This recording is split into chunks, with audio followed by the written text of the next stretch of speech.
Value Zone Hypermart Nandamuri Balakrishna గారిచే November 28న నాచారంలో గొప్ప ప్రారంభం. 35 రోజుల్లో 5 హత్యలు, వివిధ రాష్ట్రాల్లో 10కి పైగా కేసులు. రైల్లో ఒంటరి మహిళలే అతని టార్గెట్. అత్యాచారాలు, ఆ తర్వాత మర్డర్ చేయడం ఆ సైకో కిల్లర్ నైజం. ఎప్పటికప్పుడు ప్రదేశాలు మారుస్తూ పోలీసుల కళ్ళు గప్పి తిరుగుతున్న సీరియల్ కిల్లర్ను పోలీసులు పట్టుకున్నారు. 2000 సీసీ కెమెరాల ఫుటేజీలతో జల్లెడ పట్టి సైకో కిల్లర్ను కటకటాల్లోకి నెట్టారు. హర్యానాకు చెందిన సాహుల్ పాత నేరస్తుడు. రాజస్థాన్, హర్యానా, ఉత్తరప్రదేశ్, ఉత్తరాఖండ్లో చోరీలు, ఆయుధాల అక్రమ రవాణా తదితర కేసుల్లో జైలుకు వెళ్లి వచ్చాడు. ఈ క్రమంలోనే ఒంటరి మహిళలు, ముఖ్యంగా రైళ్లలో ప్రయాణించే వారిని లక్ష్యంగా చేసుకుని దోపిడీలు, అత్యాచారాలకు తెగపడేవాడు.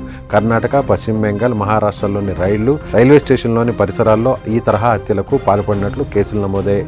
అరెస్టుకు ముందు రోజు సికింద్రాబాద్ రైల్వే స్టేషన్ సమీపంలో ఓ రైలులో మహిళను దోపిడీ చేసి హత్య చేశాడు. ఈ హత్య అతన్ని మరోసారి పోలీసులకు పట్టించింది. సాహుల్ చిన్నతనంలోనే ఎడమకాలికి పోలియో సోకింది. ఫలితంగా చిన్నతనం నుంచే ఒంటరిగా ఉంటూ విచిత్రంగా ప్రవర్తించేవాడు. దీంతో అతడి కుటుంబం కూడా దూరం పెట్టింది. 5వ తరగతిలోనే చదువు మానేసిన సాహుల్ లారీ క్లీనర్ గా పనిచేస్తూ డ్రైవింగ్ నేర్చుకున్నాడు. పోలియో ఉండడంతో ఇతడికి ఎవరూ డ్రైవర్ ఉద్యోగం ఇవ్వలేదు.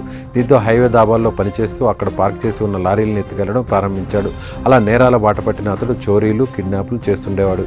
దీంతో రాజస్థాన్, హర్యానా, ఉత్తరప్రదేశ్, ఉత్తరాఖండ్లో అతడిపై 13 కేసులు పైగా నమోదయ్యాయి.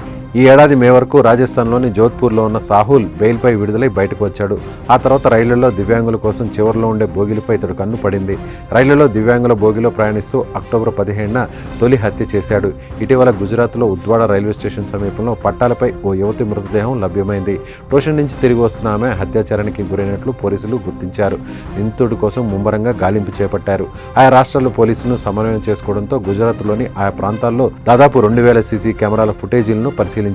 ఓ ఫుటేజ్లో అనుమానితుడి స్పష్టమైన ఫోటో కనిపించగా సూరత్లోని లాజ్పూర్ సెంట్రల్ జైలు అధికారి అతన్ని సాహుల్గా గుర్తుపట్టారు. ఈ క్రమంలోనే వల్సిడ్జాలోని వాపి రైల్వే స్టేషన్ పార్కింగ్లో అతన్ని అరెస్ట్ చేశారు. దీంతో ఆ హత్య తానే చేసినట్లు సాహుల్ అంగీకరించాడు.